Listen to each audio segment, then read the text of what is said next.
நேயர்கள் அனைவருக்கும் நலமான வணக்கங்கள்.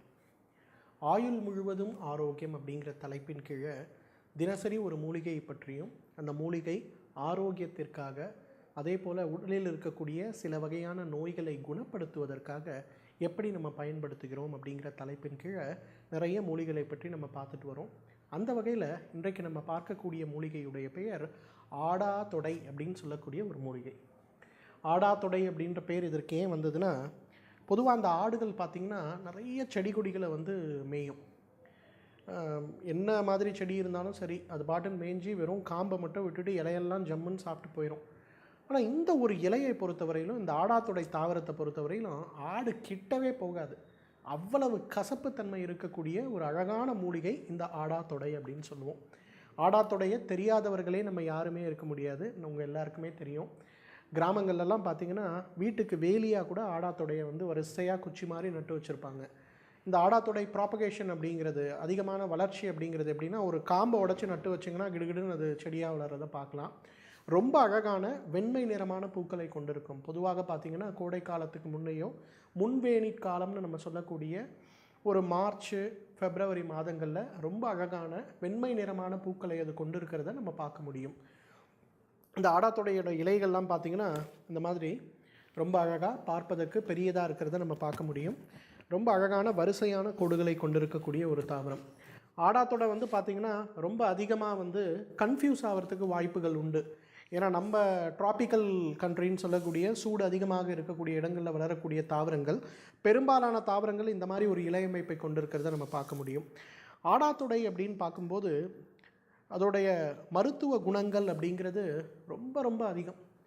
இன்றைக்கு நம்ம எல்லாருமே நினைப்போம், என் உடம்புல வந்திருக்கக்கூடிய வியாதி, இந்த வியாதிக்கு இவ்வளோ ரூபா செலவாகுது, அவ்வளோ ரூபா செலவாகுது அப்படின்னு சொல்லிட்டு இன்றைக்கு டியூபர்குலோசிஸ் நோய்க்கும், அதே போல் பார்த்திங்கன்னா மூச்சு சம்பந்தப்பட்ட கோளாறுகளுக்கும், இரத்த அழுத்தம் சம்பந்தப்பட்ட கோளாறுகளுக்கும், இந்த மாதிரி நிறைய பிரச்சனைகளுக்காக இன்றைக்கு ஆயிரக்கணக்கில் லட்சக்கணக்கில் நம்ம செலவு பண்ணி கொண்டிருக்கிறத நம்ம பார்க்குறோம். ஆனால் அந்த மாதிரி தீர்க்க முடியாமல் இன்றைக்கு சவாலாக இருக்கக்கூடிய எவ்வளவோ வியாதிகளை தீர்க்கக்கூடிய மிக அருமையான ஒரு மூலிகை இந்த ஆடாத்தொடைன்னு தான் சொல்லணும். இந்த ஆடாத்தொடையை பொறுத்தவரையிலும் பார்த்திங்கன்னா 2 வகையாக இதை மருந்துக்கு உபயோகப்படுத்தலாம். ஒன்று, இதிலிருந்து கிடைக்கக்கூடிய இந்த இலையை அப்படியே சுத்தப்படுத்தி ஒரு மிக்சியில் போட்டு நல்லா அரைச்சி பேஸ்ட்டாக பண்ணிவிட்டு, அந்த பேஸ்ட்டை அப்படியே காலையில் ஒரு கல்கம் மாதிரி செஞ்சு காலையில் எழுந்த உடனே ஒரு நெல்லிக்காய் அளவுக்கு அப்படியே உள்ளுக்கு சாப்பிட்லாம். அப்படி இல்லைன்னா இந்த பேஸ்ட்டை நல்லா ஒரு துணியில் போட்டு பிழிஞ்சி அந்த சாறை மட்டும் எடுத்து அதை நம்ம மருந்துக்கு பயன்படுத்தலாம். ஸோ இந்த 2 வகையில் ஆடாத்தொடையை மருந்துக்கு பயன்படுத்துறதுல நம்ம பார்க்குறோம். இப்போ முதல்ல எப்படி இந்த ஆடாத்தொடையை மருந்துக்கு பயன்படுத்துவது, எப்படி மருந்தாக மாற்றுவதுங்கிறத பார்ப்போம். இப்போ இந்த ஆடாத்தொடையோட காம்பு இருக்கு இல்லையா, இந்த காம்பை எடுத்துடணும். நம்ம இந்த காம்பை அதிகமாக நம்ம மருந்துக்கு பயன்படுத்தக்கூடாது. இந்த இலைகள் இருக்குது பாருங்கள், இந்த இலைகளை தான் நம்ம மருந்துக்கு பயன்படுத்தணும். இந்த மாதிரி ஒரு 5 அல்லது 6 இலைகள், இந்த மாதிரி ஆடாத்தொடை பார்த்திங்கன்னா இலைகள் கொஞ்சோண்டு எடுத்துங்க. இதில் இருக்கக்கூடிய அந்த பெரிய காம்பு நமக்கு பெரிய அளவில் சாறை கொடுக்காது. அதே நேரத்தில் சில நேரங்களில் பார்த்திங்கன்னா நம்மளுக்கு அது ஒரு குச்சி மாதிரி தொண்டைக்குள்ளேயே இருக்க மாதிரி ஒரு ஃபீலிங் இருக்கும். அதனால் இந்த மாதிரி இந்த இலைகளை மட்டும் பிரித்து எடுத்துக்கலாம். இந்த காம்பு நமக்கு வேண்டாதது, அதை நம்ம தூக்கி போட்டுடுறோம். இந்த மாதிரி ஒரு 4 இலை, பெரியதாக இருக்கக்கூடிய ஒரு 4 இலையை மட்டும் நீங்கள் எடுத்துக்கலாம். இந்த இலைகளை கொஞ்சம் நல்லா ஒரு தண்ணீர் போட்டு சுத்தப்படுத்தி நல்லா வாஷ் பண்ணிக்கோங்க. அதுக்கப்புறம் இந்த காம்புகளெல்லாம் எடுத்து தூரமாக போடுங்க. காம்புகள் கொஞ்சம் மெலியதாகும்போது உடையறதுக்கு நிறைய வாய்ப்பு இருக்குது.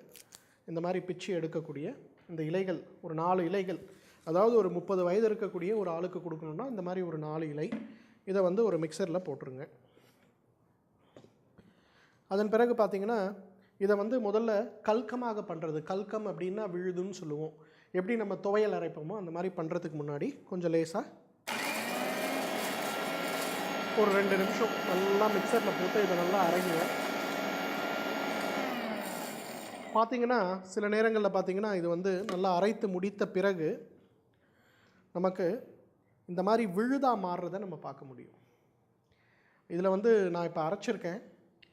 அந்த அரைத்த விழுது எப்படி இருக்குன்னா இந்த மாதிரி விழுதாக இருக்கும்.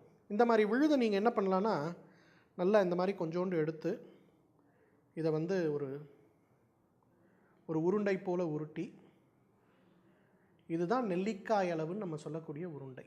இந்த மாதிரி ஒரு நெல்லிக்காய் அளவு உருண்டையாக எடுத்து இதை வந்து காலையில் எழுந்த உடனே வெறும் வயிற்றில் நம்ம சாப்பிட ஆரம்பிக்கணும். அந்த மாதிரி வெறும் வயிற்றில் நம்ம சாப்பிட்டோம் அப்படின்னா உடலுக்கு நிறைய நல்ல பலன்கள் கிடைக்கிறத பார்க்கலாம். சில நேரங்களில் இந்த மாதிரி எனக்கு சாப்பிட பிடிக்கல சார், இதில் வந்து நிறைய ஃபைபர் இருக்க மாதிரி இருக்குது, தொந்தரவாக இருக்குன்னு நினச்சோன்னா இதை வந்து ஒரு துணியில் போட்டு நன்றாக பிழிந்து இந்த மாதிரி சாராக நம்ம பிழிஞ்சிக்கலாம். இந்த மாதிரி சாராக சாப்பிட்றதுல ஒரு நல்ல பலன் என்னன்னு கேட்டிங்கன்னா, உடலுக்குள் வேகமாக சென்று சேரும், உடலுடைய பலத்தை ரொம்ப நல்லா அதிகரிக்கிறத நம்ம பார்க்க முடியும். சரி, இப்போது இந்த மாதிரி விழுதாகவோ அல்லது சாராகவோ செய்த பிறகு அதை வந்து அதை தயாரித்த ஒரு 2 மணி நேரத்துக்குள்ளே நம்ம சாப்பிடணும். அந்த மாதிரி நம்ம சாப்பிட்டோம்னா தான் அது உடலுக்கு நல்ல பலனை கொடுக்க முடியும். ரொம்ப நேரம் ஓப்பனாக வச்சுருந்தோ மூடி வச்சுருந்தோ நம்ம சாப்பிட்டோம்னா பிரயோஜனம் கிடைக்காது. அதே மாதிரி இந்த ஆடாத்தொடையை பொறுத்தவரையிலும் பச்சையாக உபயோகப்படுத்த வேண்டிய மூலிகைகளில் முக்கியமான இடத்தை பெற்றிருக்கக்கூடிய மூலிகை. இப்போ கொத்தமல்லி இருக்குது, இஞ்சி இருக்குது, கருவேப்பிலை இருக்குது. அந்த மாதிரி பச்சையாக அரைத்து மருந்தாக சாப்பிட்டால்தான் உடலுக்கு நல்ல பலன்கள் கிடைக்கும்.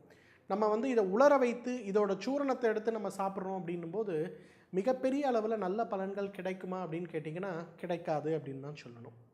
ஆடாத்தொடைய எப்படி மருந்தாக செய்கிறது அப்படிங்கிறத நம்ம பார்த்தோம் இல்லைங்களா. ஆடாத்தொடையுடைய விழுது அப்படின்னு சொல்லக்கூடியது, அதாவது இலைகளை காம்பெல்லாம் நீக்கி அந்த இலைகளை போட்டு மிக்சரில் நல்லா அரைத்து எடுக்கக்கூடியது ஒன்று. அதை வந்து கொட்டைப்பாக்களவு அல்லது வந்து ஒரு முழு நெல்லிக்காய் அளவுக்கு சாப்பிடலாம் காலை வெறும் வயிற்றில். அதே போல் ஆடாத்தொடை விழுது வேண்டாம், சாறு வேண்டும், குழந்தைகளுக்கு கொடுக்கணும் அப்படின்னும் போது அந்த விழுதை துணியில் போட்டு பிரித்து எடுக்கக்கூடிய சாறு எப்படி இருக்குது அப்படிங்கிறத நம்ம பார்த்தோம். இந்த ஆடாத்தொடையோட மருத்துவ குணங்கள் என்ன அப்படின்னு பார்க்கும்போது, முதலாவது அப்பர் மற்றும் லோவர் ரெஸ்பிரேட்டரி ட்ராக்னு சொல்லக்கூடிய 2 பகுதிகளில் ஏற்படக்கூடிய நோய்களுக்கும் மிகச்சிறந்த மருந்து. அப்பர் ரெஸ்பிரேட்டரி ட்ராக் அப்படின்னு சொல்லும்போது நம்முடைய மூக்கு, சைனஸ் கிளாண்ட்ஸ், அதே போல் தொண்டை சம்பந்தப்பட்ட உறுப்புகள். அதுக்கு கீழே வரக்கூடிய உறுப்புகளை லோவர் ரெஸ்பிரேட்டரி ட்ராக்னு சொல்லுவோம். இப்போ இந்த 2 இடங்கள்லையும் பார்த்திங்கன்னா நிறைய அழற்சி நோய்கள் நம்ம ஏற்படுறதை பார்க்குறோம். அலர்ஜிக் சைனசைட்டிஸ்ன்னு சொல்லக்கூடிய பிரச்சனை, டான்சலைட்டிஸ்ன்னு சொல்லக்கூடிய உள்நாக்கில் ஏற்படக்கூடிய வளர்ச்சி மற்றும் அழற்சி, நுரையீரலில் ஏற்படக்கூடிய bronchitis, acute bronchitis, chronic bronchitis, asthma, COPD அப்படின்னு சொல்லக்கூடிய கிரானிக் அப்ஸ்ட்ரக்டிவ் பல்மனரி டிஸார்டர். இந்த மாதிரி நிறைய பிரச்சனைகள் விதவிதமான பேரில் விதவிதமான ஆன்டிபயோட்டிக்ஸ் அதுக்கு ட்ரீட்மெண்ட்டாக கொடுக்குறாங்க. பட் ஆனால் அந்த நோயில் பாதிக்கப்படுபவர்களுக்கு அந்த நோயிலிருந்து ஒரு விடுதலை கிடைக்கிறதா அப்படின்னு பார்த்தோம்னா இல்லவே இல்லைன்னு தான் சொல்லணும். 100% அலர்ஜிக் சைனசைட்டிஸால் பாதிக்கப்படுறவங்க 10 வருஷமாக மருந்து சாப்பிட்டுட்ருக்காங்க. ஆஸ்துமா பிறந்ததுலேருந்தே மருந்து சாப்பிடக்கூடியவர்கள் எவ்வளோ பேர் இருக்காங்க. அப்போ இந்த பிரச்சனைகளை எவ்வாறு குணம் செய்வது, அப்போ இந்த பிரச்சனைகளை எவ்வாறு நம்ம வந்து இந்த பிரச்சனைகளிலிருந்து ஆரோக்கியமான முறையில் எவ்வாறு வெளிவருவது அப்படின்னு பார்த்தோம்னா அதுக்கு தான் இந்த ஆடாத்தொடை சாறு ஒரு மிகச்சிறந்த மருந்தாக இருக்கும்.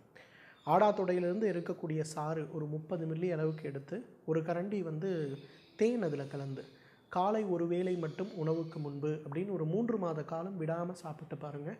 ஒரு 100 நாட்கள் சாப்பிடுங்களேன். 101வது நாள் நீங்கள் போய் உங்களுடைய நுரையீரல் எப்படி இருக்குது, உங்களுடைய சைனஸ் எப்படி இருக்குன்னு ஒரு பரிசோதனை செய்து பாருங்கள். மிகப்பெரிய அளவில் முன்னேற்றம் கிடைத்திருக்கிறத பார்க்க முடியும்.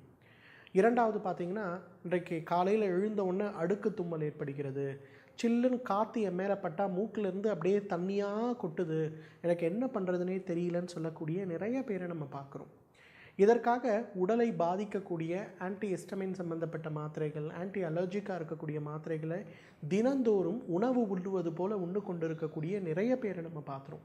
இப்போ இதெல்லாம் குறைப்பதற்கு, குணப்படுத்துவதற்கு மிகச்சிறந்த மருந்து எது அப்படின்னு கேட்டிங்கன்னா அதுதான் இந்த ஆடாத்தொடையிலேருந்து எடுக்கக்கூடிய சாறு அல்லது ஆடாத்தொடையிலேருந்து எடுக்கக்கூடிய விழுது.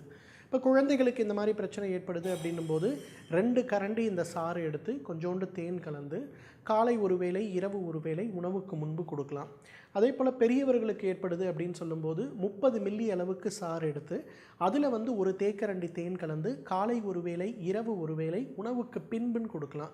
ஸோ அந்த மாதிரி கொடுக்க ஆரம்பிக்கும் போது கொஞ்சம் கொஞ்சமாக அவங்க உடம்பில் இருக்கக்கூடிய அந்த நோயை உண்டாக்கக்கூடிய காரணிகள் குறைந்து நோய் எதிர்ப்பு சக்தி சம்பந்தப்பட்ட காரணிகள் அதிகமாகிறத நம்ம பார்க்கலாம். ஸோ நுரையீரல் மண்டலம் சம்பந்தப்பட்ட எல்லா வியாதிகளுக்கும் குணமளிக்கக்கூடிய ஈவன் இன்றைக்கு வரக்கூடிய ஸ்வைன் ஃப்ளூ சம்பந்தப்பட்ட பிரச்சனைகள், டெங்கு சம்பந்தப்பட்ட காய்ச்சல்கள், இவை எல்லாத்தையும் குணமாக்கக்கூடிய மிக அழகான ஒரு மருந்து இந்த ஆடாத்தொடை. அதில் எல்லளவும் நமக்கு சந்தேகமே வேண்டாம்.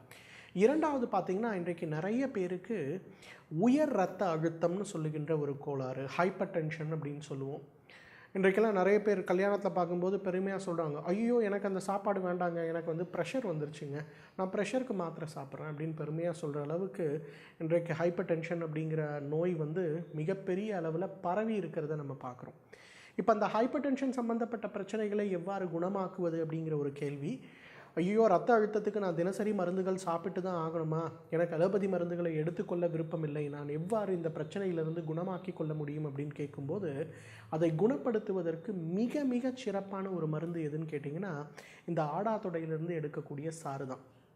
ஒரு 30 மில்லி இந்த சாறு எடுங்க, ஒரு 10 மில்லி நல்ல சுத்தமான மலைத்தேன் அதில் கலக்குங்க, காலையில் வெறும் வயிற்றில் அப்படிங்கிற மாதிரி ஒரு 30 நாள் சாப்பிடுங்க. உங்களுடைய இரத்த அழுத்த மாத்திரைகளை நிறுத்தி 30 நாட்கள் இதை சாப்பிட்டு மீண்டும் நீங்கள் பரிசோதனை பண்ணி பாருங்கள்.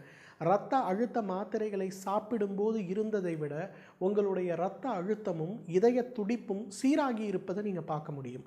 அது மட்டும் இல்லாமல் இரத்த அழுத்த மாத்திரையால் ஏற்படுகின்ற எந்த பக்க விளைவும் இல்லாமல் உங்கள் உடம்புல நல்ல முன்னேற்றம் இருக்கிறத பார்க்க முடியும். ஸோ அந்த அளவுக்கு இரத்த அழுத்தம் சம்பந்தப்பட்ட கோளாறுகளை குறைப்பதற்கு இந்த ஆடாத்தொடையுடைய சாறு ஒரு மிகச்சிறந்த மருந்து. இன்றைக்கு பார்த்திங்கன்னா, இந்தியா நாட்டில் அரசாங்கம் இலவசமாக கொடுக்கின்ற இரத்த அழுத்த மாத்திரைகளுக்கு மட்டும் ஒரு வருடத்திற்கு 100கணக்கான கோடிகள் செலவு செய்கிறாங்க. ஆனால் இந்த ஆடாத்தொடையுடைய இலை சாறு நம்ம வீட்டிலேயே இருக்கக்கூடிய ஒன்று. இதுக்கு வந்து பணம் செலவு கிடையாது. அந்த மாத்திரைகளை விட 100 மடங்கு அதிகமாக வேலை செய்யக்கூடிய சக்தி இந்த ஆடாத்தொடை சாருக்கு இருக்கிறது. ஸோ அந்த மாத்திரைகள் சாப்பிடுவதை விடுத்து தினசரி இந்த ஆடாத்தொடையுடைய இலைச்சாறு ஒரு 30 மில்லி எடுத்து ஒரு 10 மில்லி தேன் கலந்து காலை ஒரு வேளை மட்டும் உணவுக்கு முன்புன்னு சாப்பிடுங்க. இன்றைக்கு நிறைய பெண்களுக்கு பார்த்திங்கன்னா வெள்ளைப்படுதல்னு சம்பந்தப்பட்ட கோளாறு, மாதவிலக்கு காலங்களில், மாதவிலக்கு முன்பு பின்பு தினசரி வெள்ளைப்படுதல். இந்த வெள்ளைப்படும்போது அந்த பெண்களுடைய உடல் ஆரோக்கியம் மிகப்பெரிய அளவில் பாதிக்கப்படுறதை பார்க்கலாம். முகமே வந்து கருகி போகிறதும், முகம் வந்து இருட்டாகிற மாதிரி இருண்டு போகிறதும், எந்த வேலையும் செய்வதற்கு பிடிக்காமல், படிப்பதற்கு கூட பிடிக்காமல், வீட்டில் இருக்கவங்க யாராவது ஏதாவது ஒரு வேலையை சொன்னாங்கன்னா உடனே அவங்க மேலே கோவப்படுறது, எப்போ பார்த்தாலும் படுத்துட்ருக்கிறது, இல்லை எப்போ பார்த்தாலும் தூங்கி கொண்டே இருப்பது, காலை எழுந்திருக்கும் போதே இடுப்புகளில் கடுமையான வலி, வேதனை, குதிகால் வலியோடு இருக்கிறது, இதெல்லாம் அந்த குழந்தைகளுக்கு, பெண்களுக்கு அதிகமான வெள்ளைப்படுதல் சம்பந்தப்பட்ட கோளாறுகள் இருக்கின்றது அப்படின்னு அர்த்தம். இன்றைக்கு வெள்ளைப்படுதலுக்கு கொடுக்கக்கூடிய மருந்துகள், மாத்திரைகள் மிகப்பெரிய அளவில் பெண்களுக்கு உதவி செய்வது கிடையாது. ரொம்ப அதிகமாக அந்த வெள்ளைப்படுதல் சம்பந்தப்பட்ட கோளாறுகள் ஆகும்போது நிறைய நேரங்களில் நம்ம என்ன பண்ணுறோன்னா, அவங்களுக்கு வந்து நேரடியாக கர்ப்பப்பை அறுவை சிகிச்சை செய்து கொள்ளுங்கள் அப்படின்னு கூட சொல்லக்கூடிய மருத்துவர்கள் நிறைய பேர் இன்றைக்கு ஆகிட்டாங்க. ஸோ எப்படி இதிலிருந்து நாம் வெளிவர முடியும்னு கேட்டிங்கன்னா, இதற்கு இந்த ஆடாத்தொடையிலிருந்து எடுக்கக்கூடிய சாறு ஒரு மிகச்சிறந்த மருந்து. 30 மில்லி அளவுக்கு சாறு எடுங்க, ஒரு 10 மில்லி அளவுக்கு அதில் தேன் கலக்குங்க, அதை காலை ஒரு வேளை, இரவு ஒரு வேளை, உணவுக்கு முன்பு அப்படிங்கிற மாதிரி ஒரே ஒரு மண்டலம் ஒரு 48 நாட்களுக்கு அந்த பெண்களுக்கு கொடுத்து பாருங்கள். அவங்களுடைய வெள்ளைப்படுதல் சம்பந்தப்பட்ட கோளாறு படிப்படியாக குறைந்து நார்மலுக்கு வரதை நம்ம பார்க்க முடியும். இன்னும் நிறைய பேருக்கு பார்த்திங்கன்னா, இதயத்தில் எனக்கு அடைப்பு இருக்குதுன்னு சொல்லிட்டாங்க, ஏற்கனவே ஒரு முறை ஆன்ஜியோகிராம் சம்மந்தப்பட்ட ஒரு ட்ரீட்மெண்ட் பண்ணிட்டாங்க, எனக்கு ரொம்ப கஷ்டமாக இருக்குது, நான் எப்படி வந்து இதிலேருந்து வெளிவரது, நிறைய இரத்த உறைதலை தடுக்கக்கூடிய மாத்திரைகளை கொடுக்குறாங்க, எனக்கு பயமாக இருக்குது. இது பெரும்பாலும் நிறைய ஊடகங்களில் நான் பேசும்போது எனக்கு வரக்கூடிய ஒரு கேள்வி. இதயத்தை காப்பதற்கு, நுரையீரலை காப்பதற்கு மிகப்பெரிய மருந்து இந்த ஆடாத்தொடை தான். ஆடாத்தொடையிலிருந்து எடுக்கக்கூடிய சாறு 30 மில்லி அளவுக்கு எடுங்க, ஒரு கரண்டி தேன் கலக்குங்க, காலையில் ஒரு நேரம் மட்டும் சாப்பிடுங்க, 100 நாட்கள் இதை செய்யுங்க. 101வது நாள் உங்களுடைய இதய மருத்துவர்கிட்ட போயிட்டு நீங்கள் வழக்கமாக எடுக்கக்கூடிய எல்லா பரிசோதனைகளையும் எடுத்து பாருங்கள். உங்களுடைய இதயத்துடைய செயல்பாடில் ஒரு கணிசமான முன்னேற்றம் இருக்கிறத நம்ம பார்க்க முடியும். எனவே நேயர்களே, இந்த ஆடாத்தொடையை பற்றியும், இந்த ஆடாத்தொடையை எவ்வாறு மருந்தாக வீட்டிலேயே செய்வது அப்படிங்கிறத டீட்டெயிலாக நம்ம பார்த்தோம். இதே போல் நாளை மற்றும் ஒரு மூலிகையோடு உங்களை மீண்டும் நான் சந்திக்கிறேன். அதுவரை உங்களிடமிருந்து விடைபெறுவது டாக்டர் கௌதமன்.